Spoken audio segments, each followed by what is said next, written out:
आप सभी लोगों को राम राम। पिछले हफ्ते की ऑटोमोबाइल्स बताने के पहले मैं आप लोगों को फर्स्ट कमेंट कॉन्टेस्ट के बारे में बताना चाहता हूं, जो इस चैनल पर पहले भी चला करता था। इनकेस अगर आप इस कॉन्टेस्ट के बारे में नहीं जानना चाहते हो तो टाइम स्टैम्प्स की मदद से आप डायरेक्ट न्यूज पर जा सकते हो। इनकेस अगर आप जानना चाहते हैं तो मैं आपको बताना चाहता हूं कि फर्स्ट कमेंट कॉन्टेस्ट की मदद से आप महीने के आखिर में हर बार 5,000 रुपए तक जीत सकते हो। तक क्या, 5,000 रुपए जीत सकते हो। करना क्या है, करना सिंपल सा इतना है कि सबसे पहले तो इस चैनल को सब्सक्राइब करना है, ऑल नोटिफिकेशन पर जाकर टैप करना है। इनकेस अगर आपने सब्सक्राइब कर रखा है, ऑल नोटिफिकेशन पर भी टैप कर रखा है, लेकिन फिर भी आपके मोबाइल तक नोटिफिकेशंस नहीं आ पा रहे हैं, तो हो सकता है कि आपने अपने मोबाइल की सेटिंग्स में YouTube ऐप के नोटिफिकेशंस बंद करके रखे हो। तो आप सेटिंग्स में जाके YouTube ऐप के नोटिफिकेशंस ऑन कर सकते हैं, तो आपको सभी नोटिफिकेशंस मिलना चालू हो जाएंगे। तो करना कुछ यूं है कि महीने में जितने भी वीडियो इस चैनल पर डलते हैं, जैसे ही आपके मोबाइल पर नोटिफिकेशन आता है एक नए वीडियो का, उसको टैप करके आपको उस वीडियो पर कमेंट करना है। वो कमेंट सबसे पहला होना चाहिए। कमेंट कुछ भी हो सकता है, एक सिंगल डॉट हो सकता है, कोई लेटर हो सकता है, कुछ भी हो सकता है, बस गाली ना हो। कोई भी कमेंट हो सकता है, लेकिन सबसे पहला कमेंट होना चाहिए।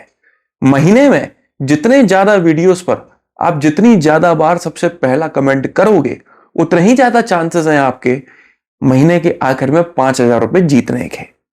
महीने में चाहे 20 वीडियोस डलें या 30 वीडियोस डलें, जितने ज्यादा बार आप कमेंट करोगे पहली बार, उतना ज्यादा चांसेस है आपके जीतने का। तो कुछ इस तरह से ये काम करता है। और 1 दिसंबर 1 दिसंबर से ये कॉन्टेस्ट चालू होने वाला है। इस वीडियो पर आपको कमेंट नहीं करना है, ना ही दिसंबर के पहले डलने वाले वीडियोस पर करना है। 1 दिसंबर से लेकिन आपको सबसे पहला कमेंट करना है, अगर आप इस कॉन्टेस्ट में भाग लेना चाहते हो तो चलिए न्यूज पर आते हैं।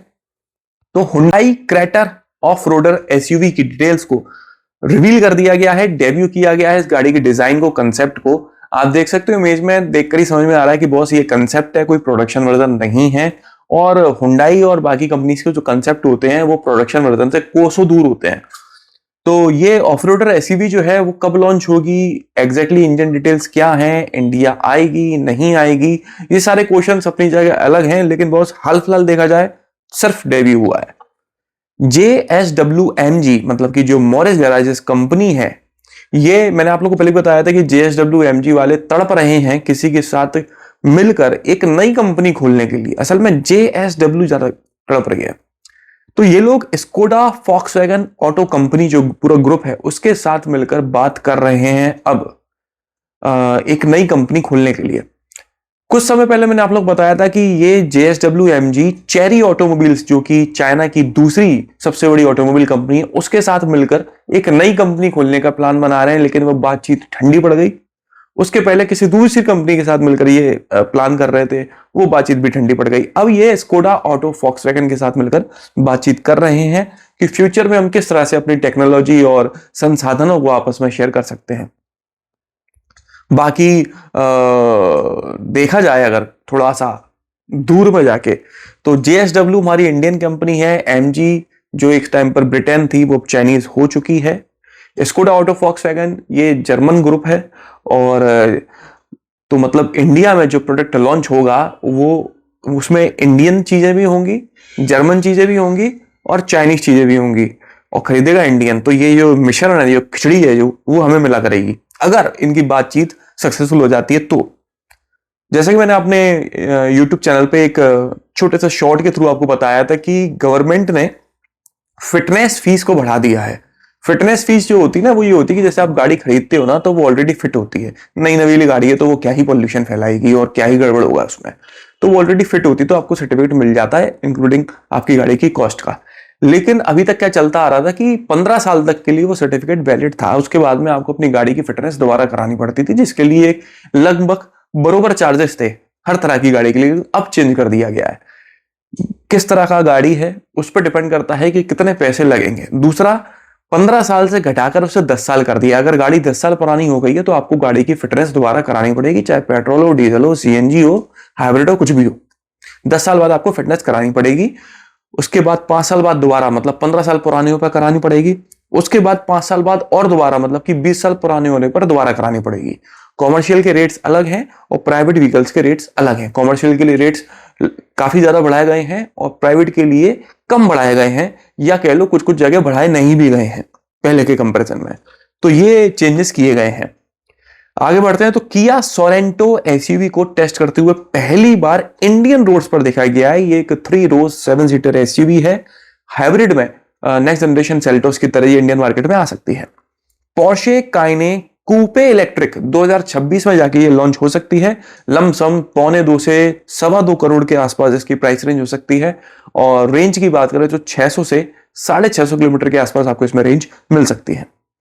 टाटा सियरा आज मतलब कितनी तारीख है, आज 23 तारीख है। टाटा सियरा 25 तारीख को लॉन्च होने का आपको पता ही है। उसके पहले इसके कलर्स वगैरह जो है, किन किन कलर ऑप्शन में मिल सकती है वो रिवील किया गया है।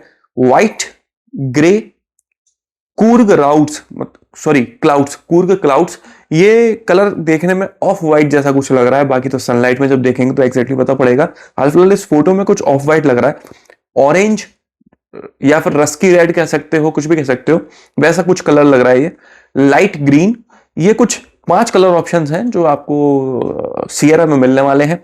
बाकी परसों ही लॉन्च इवेंट है, तो सारी डिटेल्स शाम तक क्लियर हो जानी चाहिए, लमसम इसी समय तक, और आपको वीडियो उसी दिन देखने को मिल जाएगा सियरा के ऊपर। आगे बढ़े तो भाई सियरा का जो आपने वेरिएंट अभी देखा था कुछ समय पहले, जो उसको ऑफिशियली रिवील किया गया था इंटीरियर को और एक्सटीरियर को, उसमें आपने देखा था कि ट्रिपल स्क्रीन लेआउट है। डैशबोर्ड पर 3 स्क्रीन लगी हुई हैं। लेकिन इसका एक मिड वेरिएंट कह लो या बेस वेरिएंट कह लो, ये तो पता पड़ेगा परसों कि ये कौन सा वेरिएंट है, वो निकलकर सामने आया जिसमें डुअल स्क्रीन सेटअप है। आप देख सकते हो कि जो MID है वहां पर स्क्रीन नहीं है, जैसा क्लस्टर आमतौर पर गाड़ियों में होता है वैसा क्लस्टर दिया गया है। और डैशबोर्ड पर जिस तरह की टच स्क्रीन आमतौर पर गाड़ियों में दी जाती है वैसी दी गई है। इसके अलावा जो क्लस्टर है उसके ऊपर है ना आपको एम्बिएंट डिस्प्ले, वो भी देख हेड अप डिस्प्ले भी देखने को मिल रहा है वहां पर, जो आमतौर पे जो टॉप वेरिएंट था ट्रिपल स्क्रीन वाले लेआउट था वहां पर आपको देखने को नहीं मिला था। तो ये शायद मिड वेरिएंट हो सकता है, शायद बेस वेरिएंट हो सकता है, देखते हैं, परसों पता पड़ेगा। जो भी डिटेल होती है मैं आपको जैसा भी होगा बता दूंगा। महिंद्रा वाले 26 और 27 तारीख को एक नहीं 2 गाड़ियां लॉन्च करने वाले हैं। एक तो XEV9S है जो कि 7 सीटर इलेक्ट्रिक एसयूवी होगी, और दूसरी BE जो गाड़ी है ना BE6, उसी का एक दूसरा एक वर्जन लॉन्च होने वाला है जिसका नाम है रॉयल E, शायद उसको टीज किया गया है। 26 नवंबर को ये लॉन्च होगा। और ऐसा नहीं है कि सिर्फ कॉस्मेटिक चेंजेस हैं, इसमें कुछ थोड़े बहुत हटके चेंजेस भी देखने को मिलेंगे। आपका जो लाइटिंग सेटअप है वो आपको डिफरेंट मिलने वाला है BE6 से। MG विंडसर आपको पता है दम से बिक रही है। MG की इस समय सबसे ज्यादा बिकने वाली गाड़ी विंडसर ही है, और साथ में सबसे ज्यादा बिकने वाली EV गाड़ी भी इस समय विंडसर बन चुकी है। और विंडसर एक चीज और हासिल कर चुकी है, वो है कि सबसे जल्दी 50,000 यूनिट इस गाड़ी की बिक चुकी हैं मात्र 400 दिनों में EV होने के बावजूद। आप आइस की तरफ से देखोगे तो ये सेल्स फिगर कम है, लेकिन EV की तरफ से देखोगे तो बेस्ट है। ये फास्टेस्ट EV है। ऐसा करने के लिए इसमें 2 तरह के बैटरी ऑप्शंस मिलते हैं, 38 किलोवाट आवर के और 52.9 किलोवाट आवर का। रेंज की बात करें तो 332 किलोमीटर से शुरू होकर 449 किलोमीटर तक की रेंज इसमें क्लेम की जाती है। डिपेंड करता है कौन सी बैटरी लेते हो। टोयोटा वालों ने हाईराइडर को रिकॉल किया है, लगभग 11,500 हाईराइडर रिकॉल की गई हैं। पिछले संडे को मैंने आपको बताया था कि ग्रैंड विटारा रिकॉल की गई है, क्योंकि इन दोनों का प्रोडक्शन एक ही जगह पे होता है। तो भाई हाईराइडर का भी डिफॉल्ट निकलना वाजिब था। डिफॉल्ट क्या है, वो वही है कि जो फ्यूल लेवल इंडिकेटर है ना वो थोड़ा गड़बड़ है, वो सही तरह से नहीं बताता कि इंजन में टैंक में कितना फ्यूल बचा है कितना नहीं बचा है। इस वजह से इसको रिकॉल किया जा रहा है। 9 दिसंबर 2024 से लेकर अप्रैल 29 2025 के बीच में जितनी भी हाईराइडर बनी है उनको रिकॉल किया जा रहा है। तो हो सकता है इनकेस आपके पास कॉल आए तो आप फ्री ऑफ कॉस्ट अपनी गाड़ी बेचकर उसको उस पार्ट को रिप्लेस करवा सकते हो। काइने इलेक्ट्रिक को लॉन्च किया गया है। 1.76 करोड़ रुपए से शुरू होकर ये 2.26 करोड़ रुपए तक की मिल जाती है।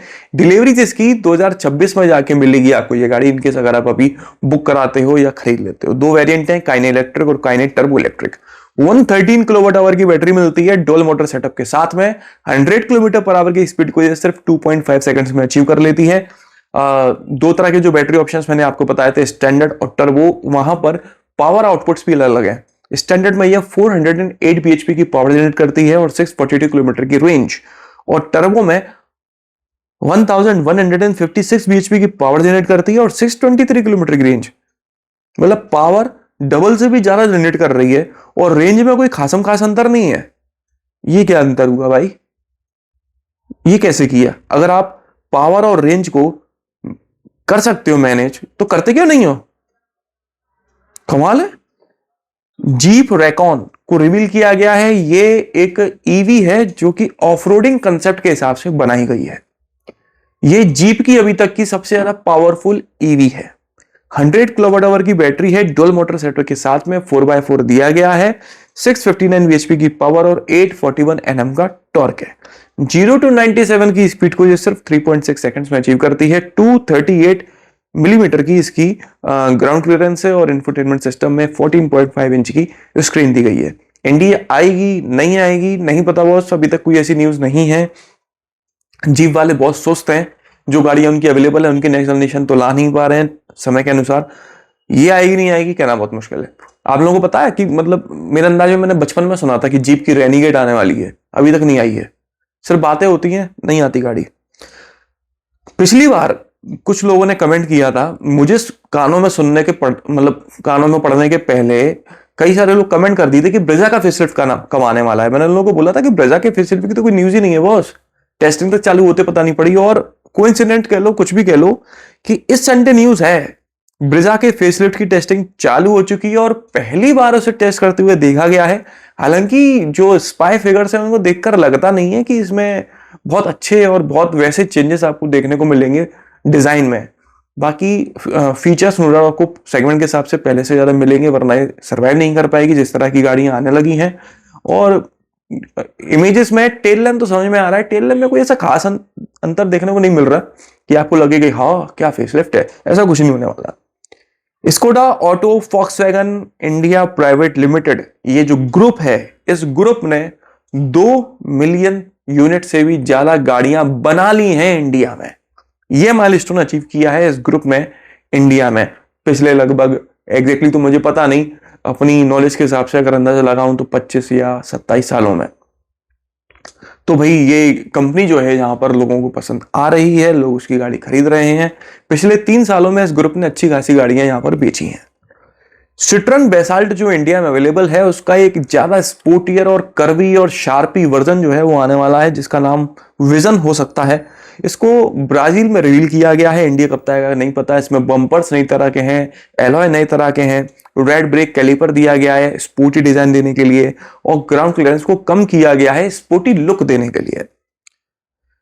मारुति सुजुकी जो है उसकी आफ्टर सेल सर्विस आप लोगों को पता ही है कि बहुत अच्छी है। मतलब मैं क्वालिटी की बात नहीं कर रहा हूं, देखो क्वालिटी के मामले में मारुति की जो सर्विस क्वालिटी है उसके बरोबर या उससे भी बेहतर क्वालिटी कुछ दूसरी कंपनीज देने लगी हैं। लेकिन जो मारुति सर्विस की क्वांटिटी है वर्कशॉप्स की, वो कोई बरोबरी नहीं कर सकता, हाल फिलहाल तो नहीं कर सकता। इसलिए एक तो क्या ना, एक तो सर्विस सेंटर होता है जहां पे आप अपनी गाड़ी की जाके सर्विस कराते हो, और एक होता है पार्ट्स सप्लाई करने के लिए जो सेंटर्स होते हैं। वो मारुति के वो सेंटर्स 1,500 है इंडिया में। कई सारी कंपनीज हैं इंडिया में जिनके सर्विस सेंटर 1,500 नहीं है, मारुति के पास 1,500 पार्ट्स डिस्ट्रीब्यूटर हैं ऑल ओवर इंडिया में। तो बॉस इनकी आफ्टर सेल सर्विस के जो टच पॉइंट्स हैं उनकी क्वांटिटी के बारे में बात करें तो कोई मुकाबला नहीं है हाल फिलहाल किसी भी कंपनी का। 760 सिटीज में ये अवेलेबल है 1,500 पार्ट्स डिस्ट्रीब्यूटर। हेक्टर के फेसलिफ्ट को काफी लंबे समय के बाद टेस्टिंग करते हुए देखा गया है। हालांकि इमेजेस में देखकर ऐसा लग नहीं रहा कि कोई इसमें ऐसा चेंज आएगा जो इसकी सेल्स को इंप्रूव कर सके। हाल फिलहाल हेक्टर की सेल्स बहुत बेकार हो चुकी है, पिछले कुछ महीनों से लगातार लीज सेलिंग कार्स में ये गाड़ी आ रही है। इमेजेस में आप देख सकते हो कि फ्रंट और रियर बम्पर में चेंजेस किए गए हैं, बाकी ऐसा कोई आपको चेंज नहीं मिलने वाला। कुछ ऐसे फीचर्स हैं जो इसमें एड ऑन किए जा सकते हैं सेगमेंट के हिसाब से। डिजाइन में आपको इंटीरियर में भी कोई चेंज देखने को नहीं मिलने वाला। तो एक ऐसा माइनर अपग्रेड है जो आमतौर पर कंपनीज बिना बताए कर देती हैं, लेकिन यहां पर फेसलिफ्ट कह सकते हो। आगे बढ़ते हैं तो XUV 7XO के नाम का ट्रेडमार्क लिया जा रहा है, जैसे कि XUV 300 के बाद 3XO का लिया गया था। तो हो सकता है कि XUV 700 का जो फेसलिफ्ट आने वाला है जनवरी में, उसका नाम 700 नहीं 7XO हो सकता है। बाकी देखते हैं क्या इसमें चेंजेस देखने को मिल सकते हैं। टोयोटा विंटर के लिए एक सर्विस कार्निवाल शुरू किया है जिसमें फ्री चेकअप्स हैं और स्पेशल ऑफर्स आपको मिल रहे हैं अक्रॉस नॉर्थ इंडिया, मतलब कि एनसीआर में, यूपी, उत्तराखंड, राजस्थान, हरियाणा, पंजाब, जेएंडके, हिमाचल प्रदेश, इन स्टेट में अगर आप रहते हो तो आपको फ्री ऑफ कॉस्ट चेकअप मिलेगा। और साथ ही में कुछ ऑफर्स हैं जो आप सस्ते में मजे ले सकते हो। ये ऑफर, ये सब जो चीजें हैं वो दिसंबर तक हैं सिर्फ, मतलब 1 नवंबर से चालू हो गई थी और दिसंबर तक है, जनवरी में खत्म हो जाएगा। टू व्हीलर मार्केट के बारे में बात करते हैं तो रॉयल एनफील्ड मेटेओर 350 को लॉन्च किया गया है ट्यूबलेस स्पोक व्हील्स के साथ में 2.19 लाख रुपीस में। रॉयल एनफील्ड हिमालयन माना ब्लैक क्या ब्लैक है तो मानना ही पड़ेगा ब्लैक, माना ब्लैक एडिशन को लॉन्च किया गया है 3.37 लाख रुपीस में। फैक्ट्री फिटेड एसेसरीज हैं, ब्लैक कलर का थीम है, 452 सीसी, 40 bhp पावर और 40 Nm का टॉर्क है, जैसे कि स्टैंडर्ड हिमालयन में मिलता है। हीरो एक्सट्रीम 160R 4V के कॉम्बैट एडिशन को अनवील किया गया है क्रूज कंट्रोल के साथ में। राइडिंग मोड्स भी इसमें एड ऑन किए गए हैं और हेडलाइट्स है इसमें एक्सट्रीम 250R वाली। तो बॉस न्यूज इस हफ्ते की तो बस इतनी ही थी, कोई ज्यादा बहुत ब्रह्मांड नहीं है न्यूज में। बाकी वीडियो की शुरुआत में मैंने आपको बताई था फर्स्ट कमेंट कॉन्टेस्ट के बारे में। इनकेस किसी भी तरह से आपको ये वीडियो पसंद आया तो प्लीज इसे लाइक कर दीजिएगा, इस चैनल को सब्सक्राइब कर लीजिए और बेल आइकन को दबाना बिल्कुल ना भूलना। आपका दिन शुभ रहे, धन्यवाद।